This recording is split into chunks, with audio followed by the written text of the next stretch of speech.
what was developing, and again, I'm not completely sure of the dates of this, but certainly for the from around 1980, perhaps earlier, 1980, was the discovery of what we now call the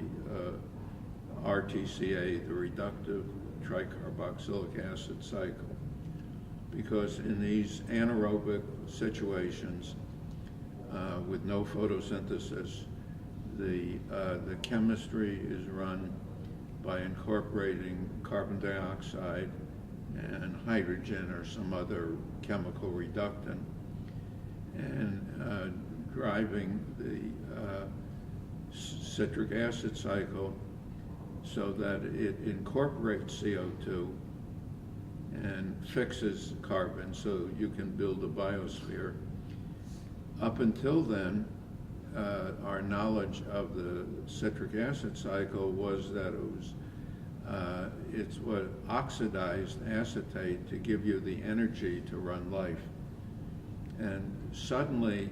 almost the identical chemistry was run in the opposite direction to incorporate, to build up life in the first place. In other words, in a world with oxygen, we eat things, sugars and fats and other things that we keep worrying about in our diets, and they get essentially oxidized, yielding the energy that runs living process. In the early days, the energy came from combining the chemicals, and it ran it in the opposite direction to incorporate carbon and build up living material. And this is really extraordinary. I don't know, I'm a little worried about overstating it, but the fact that the same cycle, the same chemicals run in one direction after the world went aerobic, having been run in the other direction before photosynthesis,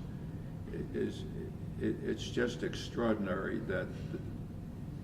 it says there must be something special about that cycle of chemicals. And indeed, that's been, I think,